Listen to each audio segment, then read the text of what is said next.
सत्याचा आवाज, खोट्याला चोप देणार. आपण पाहत आहात जनशक्ती लाईव्ह न्यूज. निर्भीड बातम्या, निडर पत्रकारिता.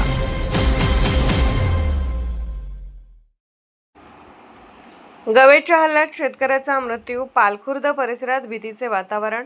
राधानगरी प्रतिनिधी सर्जेराव भाट, मोरगोड. राधानगरी तालुक्यातील पालखुर्द येथे गवेच्या हल्ल्यात एका वृद्ध शेतकऱ्याचा दुर्दैवी मृत्यू झाल्याची धक्कादायक घटना शनिवारी दुपारी घडली. श्यामराव कोंडिबा कोराणे, वय 80, राहणार पालखुर्द असे मृत शेतकऱ्याचे नाव असून त्याच्या छातीत गव्याचे शिंग आरपार घुसल्याने त्यांचा मृत्यू झाला. या घटनेमुळे परिसरात भीतीचे वातावरण निर्माण झाले आहे. घटनेबाबत मिळालेल्या माहितीनुसार कोराणे हे आपल्या काजूच्या बागेच्या राखणीसाठी शेतात गेले होते. दुपारी सुमारे 2च्या सुमारास राहीचे वावर या शेतातील घराच्या परड्यात ते झाडाखाली बसले होते. त्याचवेळी अचानक झाडीतून एक गवा बाहेर आला.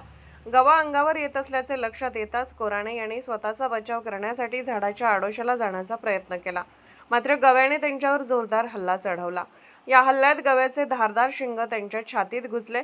गंभीर जखमी अवस्थेत ते जागीच कोसळले. दरम्यान शेतात काम करणाऱ्या इतर नागरिकांनी आरडाओरडा केल्याने गवा तेथून पसार झाला.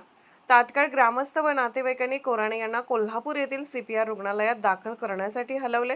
मात्र डॉक्टरांनी त्यांना उपचारापूर्वीच मृत घोषित केले.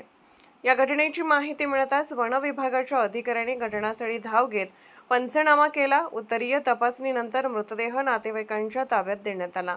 कोराणे यांच्या पश्चात पत्नी, 1 मुलगा, 3 मुली असा परिवार आहे. दरम्यान या घटनेमुळे पालखुर्दसह परिसरातील वाड्या वस्त्यांवर भीतीचे सावट पसरले असून वन्य प्राण्यांचा वाढता वावर रोखण्यासाठी वन विभागाने तातडीने उपाययोजना कराव्यात अशी मागणी ग्रामस्थांकडून होत आहे. जनशक्ती लाईव्ह न्यूज चॅनलला लाईक करा, शेअर करा आणि सबस्क्राईब करा.